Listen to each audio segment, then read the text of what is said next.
আপনাকে অনেক বড় হইতে হবে, না হলে আপনার ঢোল পিটানো হবে না। তো আমি আরো বড় হতে চাই, আশপাশে শুধু ঢোল বাজুক, এটাই চাচ্ছি এখন, আর কিচ্ছু না।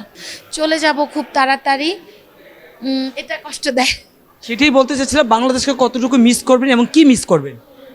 অপমান, অপমানটা অনেক বেশি মিস করব, কারণ নিজের প্রতিভা দিয়ে এতটুকু এসেছি। যখন আমাকে বলে কবে বাংলাদেশ ছেড়ে যাবে, তখন মনে হয় কি যে আমি মনে হয় তাদের টাকা খরচ করে প্লেনের টিকিট কেটে আমি এদেশে এসেছি। তখন মনে হয় যে তাদের টাকায় চাল ভাত কাপড় চোপড় কিনে পড়ছি। এটা আমাকে খুব কষ্ট দেয়, এটা আমাকে খুব হার্ট করে যখন বলে এই বেটি কবে ফ্রান্সে যাবে। ভবিষ্যৎ হোক নিরাপদ, বিনিয়োগ হোক বিশ্বস্ত, আর আমার পছন্দ সল্ট বে। ওয়েলকাম টু সল্ট বে। কারণ আমি আসার জন্য যে একটা হাহাকার ছিল, আমি এসেছি, আমি আমার মা ভাই বোন সবাইকে নিয়ে আছি। দেখেন, আমি যদি কাজ না করি আমাকে কে খাওয়াবে? আপনি খাওয়াবেন না? কান্না করলে মাই তো শিশুকে বুকের দুধ দেয় না। সেখানে আমি তো একটা জলজান্ত বড় মানুষ। আমি যদি পরিশ্রম না করি আমাকে কে খাওয়াবে? আমি যদি পরিশ্রম না করি আমার মাকে কে খাওয়াবে? তো এটা আমাকে অনেক কষ্ট দেয়। আমার কাগজটা তো আবার রিনিউ করব, আমাকে তো 1 বছরের কার্ড দিচ্ছে। আমি তো ভাই ফ্রান্সেও আপনারা দেখছেন আমি বাথরুম ধুইছি, রেস্টুরেন্টে কাজ করছি, মাংস কাটছি, আমি আমি বড় বড় রেস্টুরেন্টে বুশ লাগাইছি।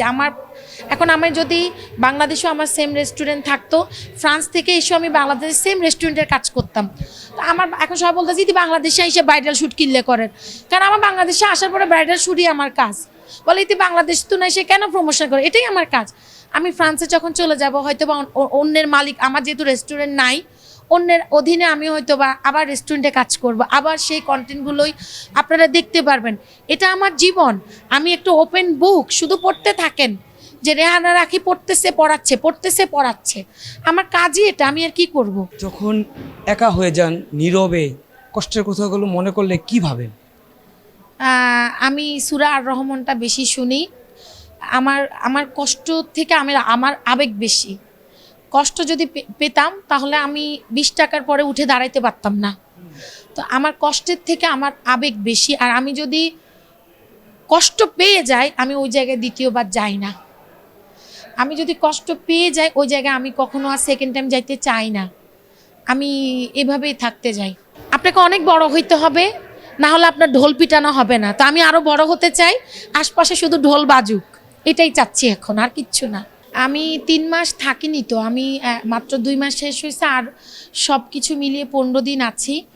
আমি একটা নাটক করেছি, নাটকের নাম খাদ্দামা। ওটার অলরেডি ট্রেলার আসছে। আর ওই নাটকটা প্রবাসীদেরকে নিয়ে, আমরা যারা সৌদি আরব, ওমান, কাতার, যে খাদ্দামা বলা হয় আমাদেরকে, আমি যে ফ্রান্সে আছে আমাকেও খাদ্দামা বলা হয়।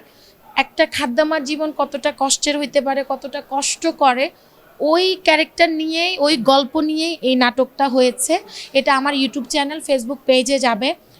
আর প্রমোশন তো করেছি, কন্টেন্ট ক্রিয়েশন তো করতেছি, ব্লগ তো ডেলি বানাচ্ছি। আলহামদুলিল্লাহ সব কিছু মিলাই ভালো আছি তো ভাই।